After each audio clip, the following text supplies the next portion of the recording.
લોણપર ગામની પાવન ધરા જેમાં હરિભા અને એમના ભાઈ જે રણછોડસિંહ જે 26 વર્ષથી જે પોતાના પિતાશ્રીની નિર્વાણ તિથિ સાચવી રહ્યા છે એ વાતને ખૂબ ધન્યવાદ છે. કારણ કે આજનો ટેકનોલોજી સમય જે શરીરથી માત પિતા કર્યા ગયા હોય ને તોય કંઈક ને આજે વૃદ્ધાશ્રમની પડ્યા છે. પણ જે શરીરથી ન હોવા છતાંય જેને પોતાના પિતાની એક યાદને પોતાની હૃદયની અંદર સાચવી રાખી છે એ પરિવારને ખૂબ ધન્યવાદ છે. અને આ યુગમાં વ્યાસપીઠને દીપાવનાર તમામ સંત મહાપુરુષો ભક્તજન માતાઓ બહેનો દરેકને જય ગુરુ મહારાજ. તો આપણા સંતો આપણા શાસ્ત્રો એમ કહે છે કે 184 ફરતો ફરતો આ જીવાતમાં એક માનવ શરીર ધારણ કર્યું છે. પણ આ માનવ શરીર મળ્યા પછી કોઈ સંત મહાપુરુષનો જો ભેટો ન થાય, એના વચનને વરવામાં ના આવે તો એને જગતમાં કોઈ યાદ કરતું નથી. કેટલાય આવે ને કેટલાય જતા રહ્યા. કારણ કે માનવનું શરીર શ્રેષ્ઠ છે એ વાતમાં બે મત નથી.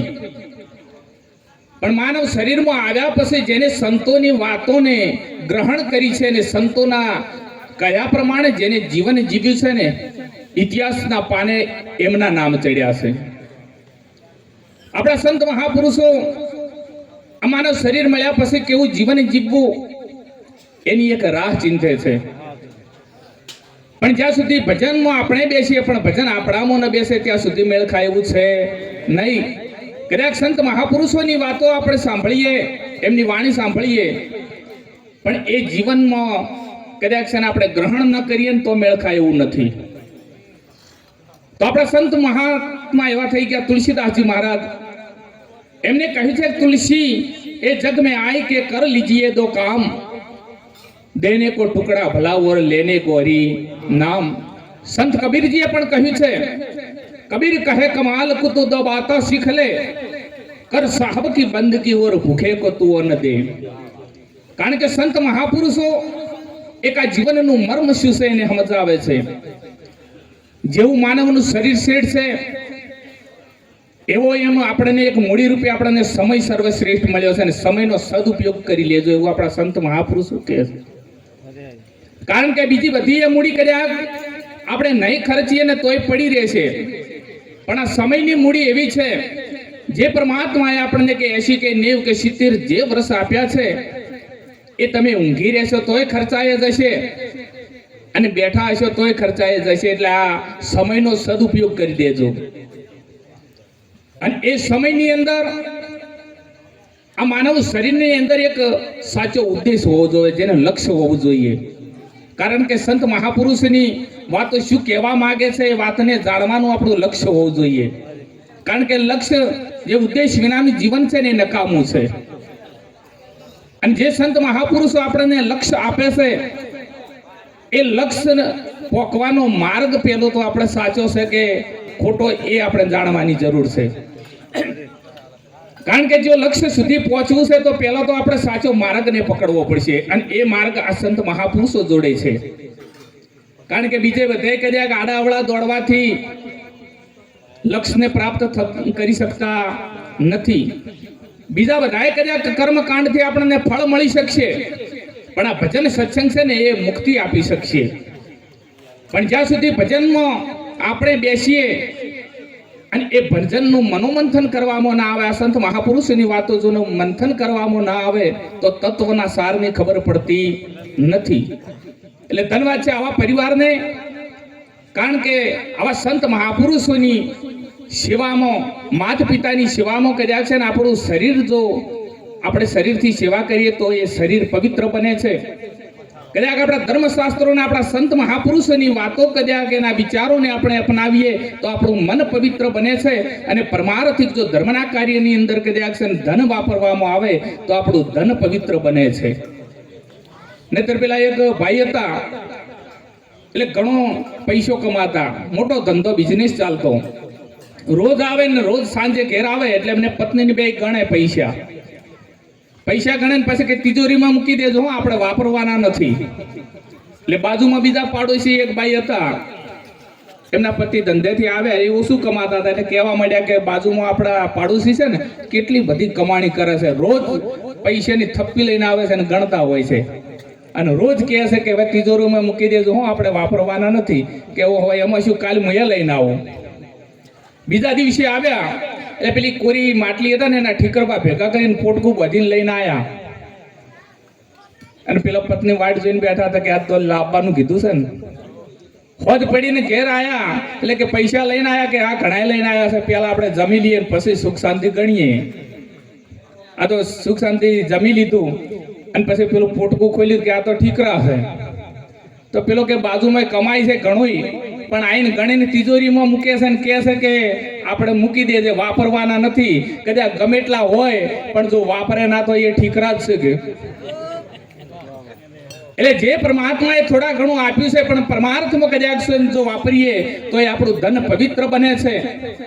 એટલે સારા કાર્યમાં આપણે ધનને વાપરવું. માતા પિતાની જ્યાં સુધી આપણું શરીર છે તો ખરેખર શરીર શા માટે આપ્યું છે, પહેલું તો આપણે એ વાતને જાણવાની જરૂર છે. પરમાત્માએ ગુણ કરી આ માનવ શરીરની અંદર મૂક્યા છે. માતા પિતાએ મહા દુઃખ વેઠી મહા મહેનત કરી અને આપણને ઉછેરીને મોટા કર્યા છે. શરીર શા માટે આપ્યું છે? એ પરમાત્માનું ભજન કરી અને પોતાના નિજ સ્વરૂપની પારખ કરી અને પોતાના આત્મા પોતાના જીવનું કલ્યાણ કરવા માટે આપ્યું છે. એટલે માતા પિતાની સેવા કરશો, ગમે એટલા બીજા કાર્યો કરશો તો કોઈ દિવસ માતા પિતાના ઋણમાંથી મુક્ત નહીં થઈ શક્યો. પણ જ્યાં સુધી આ શરીરથી હરિભજન ન થાય ત્યાં સુધી માતા પિતાના કે ગુરુના ઋણમાંથી મુક્ત થઈ શકતા નથી. કારણ કે આ શરીર એટલા માટે આપ્યું છે. કારણ કે એમણે બહુ સરસ ઊંચી પણ વાતો થઈ, પણ પેલા આપણે કદાચ નીચું પગથિયું કદાચ આપણું જો રેડી હશે તો પછી ધીરે ધીરે ધીરે ઊંચે પગથિયે જવાશે. ગુરુની સદગુરુની બહુ સરસ વાત થઈ, પણ કદાચ એ ભૂમિકાની પ્રાપ્ત થઈ જાય તો આત્મા તો સર્વમાં છે. આકારની નિરાકારની વાત બહુ જ થઈ, કારણ કે આકારથી આ જગતનો તમામ વ્યવહાર છે, અને એ આકાર છે ને એ બધો નિરાકારની જ સત્તા છે. નિરાકારની સત્તાથી જ આ આકાર છે, અને આકારથી જ આ બધો જગતનો વ્યવહાર થઈ રહ્યો છે. પણ જ્યાં ઊંચી ભૂમિકા એ સંત મહાપુરુષો કહે છે કે એ તત્વની કદાચ આત્મા તો બધાને પ્રાપ્ત છે જ, પણ એની પ્રાપ્તિ નથી. કારણ કે સર્વ જગ્યાએ એ તો છે જ, પણ સંત મહાપુરુષો એમ કહે છે કે એનો અનુભવ કરવાની જરૂર છે. બ્રહ્મ કો દેખ્યા મિટ ગયા ધોખા, આદ નામ આલેખા, અરસ પરસ में પછી દર્શન પાયા, નહીં રૂપ નહીં રેખા, ભૂત ભવિષ્ય વર્તમાન કી માયા, અદલ કોટા પર જોખ્યા. આ તો પછી શું કહે છે કે આ અદલ કોટા પર જોખ્યા, માપ આ અમાપી છે, આ માપ્યામાં આવે એવી વસ્તુ છે નહીં, અને નહીં ઉસકા લેખા, અમને બ્રહ્મ કો દેખ્યા તો ચરાચર જગત કો પરખ્યા. કે એ વસ્તુને કદાચ પારખી દઈએ તો પછી જગતમાં બીજું કોઈ જાણવાની જરૂર નથી. એટલે તો કહ્યું છે કે અધર આસન સધર મૂર્તિ, સદગુરુ હમારા ત્યો વસતા, પછી ધૂપ દીપ ત્યો નથી આરતી, કોણ કિસી કા ધ્યાન ધરતા, રૂપ રેખા નહીં વર્ણા આવરણ, અખંડાનંદ એક સાહેબ રહેતા. યમાનંદ કહ્યા કશું ન જાણો તો વોહી ગાતા ને વોહી સુનતા. પછી ત્યાં કોઈ શિષ્ય નથી અને કોઈ ગુરુ નથી. અસલ ભૂમિકાની વાતો કરવા જઈએ તો એટલે છીએ, પણ કદાચ જો આપણે એ ભૂમિકાને ખાલી અનુભવમાં લાવવાની છે અને એ આપણે જગતના વ્યવહારમાં રહેવાનું છે. પછી આપણે કહે કદાચ આ ગુરુ ને શિષ્ય આપણે બધા એક જ છીએ, તો હવે ગુરુની સેવા ના કરવી, માતા પિતાની સેવા ના કરવી, કારણ કે એ છે ને હું એ છું. પણ ના, આકાર છે એટલે આ જગતનો વ્યવહાર છે, જગતના વ્યવહારમાં રહેવાનું છે. માત્ર પેલે વાતને આપણે અનુભવમાં રાખવાની છે, અને અનુભવમાં વાત લઈ એ વાતને લક્ષ્યમાં રાખવાની જરૂર છે. એનું નામ ભજન. એટલે સંત મહાપુરુષો બહુ આપણને માર્મિક વાતો સમજાવે છે, પણ એ વાતો આપણે લક્ષ્યમાં લેતા નથી. કારણ કે ભજન સિવાય આ નિસ્તારો છે નહીં. પણ આપણે તો નીચે ભૂમિકાની કદાચ છે ને સંત મહાપુરુષો પહેલા તો એમ કહે છે કે દરેકની અંદર જ્ઞાનરૂપી કિરણ તો છુપાયેલી જ છે.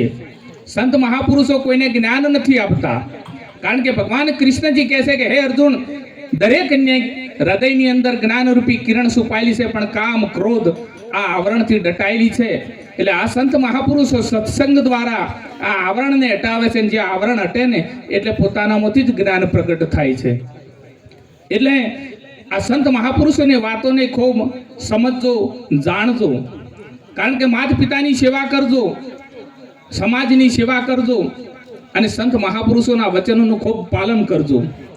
નહીતર આ માનવ શરીર મળ્યું છે